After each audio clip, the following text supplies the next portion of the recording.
Hey, what's up, everybody? Welcome back to another pregame video here, courtesy of the Jackals YouTube podcast page.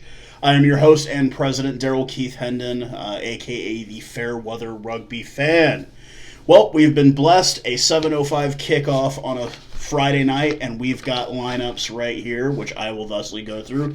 But just a quick reminder, folks, Lot L, outside of Choctaw Stadium, that's where tailgating is going down. You can get there an hour and a half early, get the bride going, get the barbecue going, whatever you want to do, have a few drinks, chop it up. I will try to be there somewhat early if I can, get off work a bit, and I will be there with my girlfriend, as always, by my side.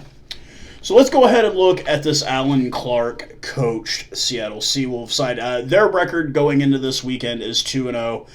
They had a 28-22 win over Chicago and then a 25-11 win over the team that beat them last in the MLR final last year, with the Rugby New York lifting the shield high above their heads.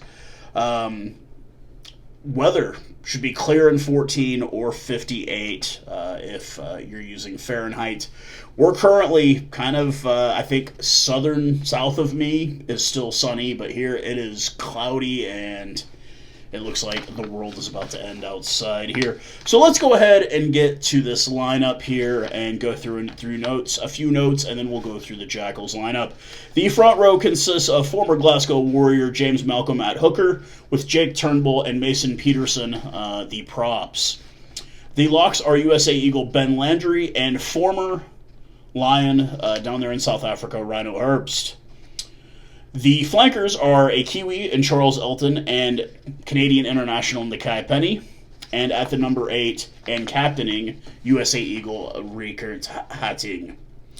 Jeppy Smith, a former Free State Cheetah and SAU 20 at the scrum half. And Samoan international and deadly with the boo AJ Alatimu starting there at first 5/8. The wings are going to be Loina Futi. Don't know much about the guy, and a name that I think we all know, USA born and one of the best wings in the biz, Connor Mooneyham from the state of Texas, former Austin player there. The centers are going to be USA Eagle Tavita Lopetti and former SAU 20, former Bull, former Lion, former Stormer, twin brother of current Springbok Jesse Krill, Dan Krill will be the other center. It's looking like a 5-3 split coming off the bench here. Front row replacements will consist of Duncan Matthews, a former Bull and Lion down there in South Africa, USA Eagle Peter Malcolm, and Mazabo Majola, who is a former South African U20 and a former Shark and Cheetah down in South Africa. Samuel Matenga, the former Tasman Mako player, will be a flanker replacement, and Taylor Krumerai will be a flanker replacement, it looks like, as well. Ben Mitchell also, Samuel Matenga is a lock replacement. Krumerai and Ben Mitchell will be the flanker replacements. Irish-born scrum half Carl Keane does qualify for U.S. as he came here quite a bit. Will be the scrum half replacement. Former Shark Jordan Chait will be the fly half replacement, and Martin Iosefo, the USA Eagle 53 USA Eagle caps, will be a wing replacement.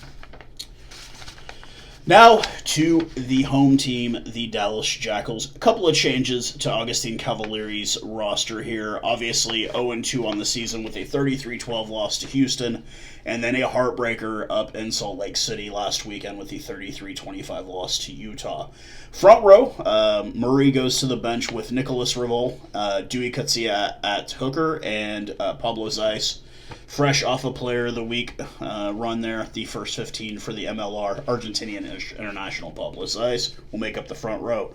Another player, first 15 of the week, Sam Gola will get the start at number 4 lock. And the other lock, unfortunately no Burr this week, but we will get USA born of Tonga blood, Charlie Hola Matoko, always at number 5. The flankers this week will be try-scorer Geronimo Gomez-Vada, who has scored in both games so far, and a guy who we saw score in the scrimmage game but have not seen score yet this season, the man I have dubbed El Bigote with the mustache, and that would be recent birthday boy, Conrado Aurora. He just had his birthday the other day. And anchoring it all down, like always, will be Adrian Boyson, the Namibian international, at number 8. No change to the starting scrum half fly half combo with Pedro Imhoff and Martin Elias at 9 and 10 there. The wings. We will get a start from American Samoan blood, James Fale, the former Utah Warrior, and speedy Eric Naposki, the 2-try scorer from last weekend. Our starting centers are going to be an interesting little pick there with Alejandro Torres, who also has a boot, and Thomas Milanos will be the starting centers. And then anchored all back in the back by the Western Cape's own Adrian Carlsa. The front row replacements will be 2 Canadian internationals and Liam Murray and Kyle Steeves, with Connor Robinson being the other front row replacement. Carson Shoemaker makes his run out at number 19, and the Kennesaw State grad out of Hotlanta, the Chicago of the South, the A, the city too busy to hate, whatever you want to call it, Atlanta, Georgia. We will get to see Jalen Tatum as a flanker replacement. Personally, I think that man can play wing. He played wing for us a bit last year, and we all saw the speed at which he carried the ball in the scrimmage against New Orleans. So obviously he will be a flanker replacement, but I wouldn't mind seeing him at wing either. Danny Christensen continuing his absolute just masterclass off the bench at scrum half.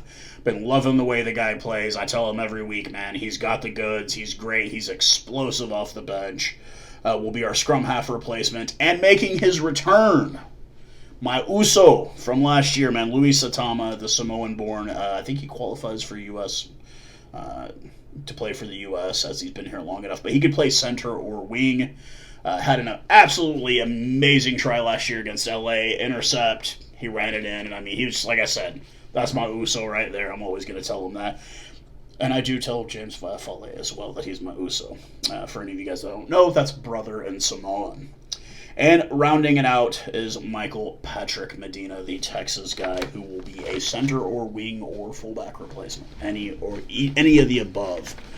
So let's just go ahead and talk about last year. Obviously not the same team, but they beat us 34-12 at home, and then they beat the absolute brakes off of us 74-7 at Seattle. And, I mean, it was obvious at that time that they were a team on the rise, and we were a team trying to figure out what we were doing. But, you know, hey, it's a new season, it's a new team, it's a new coaching staff, and while it's no longer a question of if we're going to win, it's just when are we going to win. I think we have a really solid nucleus here. I think our forward pack is one of the better ones in the league at this point. Obviously, having 2 players of the week in your first 8 players is a good sign that you're moving in the right direction.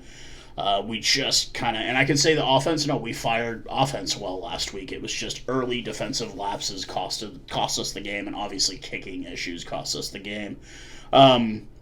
So I'm no longer on the boat of like, oh no, we're going to lose to these guys. It's like, no, I think we could beat any team we play at this point. We just, if everything clicks. Now, the downside, no Burr, which we'll see how Gola and Hola line up to each other. And I guess the bigger loss in all of this is Big Mike. I've still yet to find out the nature of his injury. That man was absolutely electric off the bench. And I mean, he's up there. He's in his 30s, but like you couldn't tell him that because he was, I mean, you saw him. He's a wrecking ball on the pitch. Like when he's got the ball, it takes 2 or 3 guys to bring him down. It's kind of like their policy. You got to put bodies on him to bring him down. And hopefully it's not a long-term injury. It's just something he needs to take a little bit of time off, recoup, rest, and get those old bones back out on the pitch because we definitely need him. So 7:05 kickoff, like I said, it's going to be a great game. This is not going to be like last year. I don't see 34-12 being no. There's no way. Not with what we have. Not with our defense. I mean, we've given up 33. We're averaging giving up 33 points a game. We're not giving up 74. And I think if we just lock down on defense, bringing Luis Atama into the side and bringing Jalen Tatum out they're going to be game changers. Jalen Tatum, especially, he is absolutely just. Jalen Tatum, when you see the guy, he's like 6'5", and he runs really fast. Like I said, he could play wing if he wanted to, but he's listed as a flanker. And I mean, he is. I don't think there's an ounce of fat on that boy's body. He is just solid muscle. And, hopefully he gets some chance. Him and Conrado can kind of do what they both do well, which is carry the ball and run a long way and score tries. So we obviously do have to not take Seattle lightly. I mean, like I said, their fly half, AJ Alatimu, he's proper. He's got a boot on him, and he can kick really, really well. So we don't want to get into a kicking penalties competition. Rhino Herbst, very solid at lock. But I think Gola, I don't think that's going to mean anything to Gola on lineouts. He just doesn't seem to really be bothered by veterans. And Hatting, he's getting up there in years, but he's still got it in him. He is the captain. I still don't know who our captain is for the game. I have no idea. If it was my bet, I'd probably either give it to Pablo Zeiss, or, I might even give it to El Bigote, to Conrad Aurora, but I could be completely wrong about that. But either way, it should be an entertaining game. The Rugby Network app is where you can watch it absolutely free. I'll leave the link underneath the video.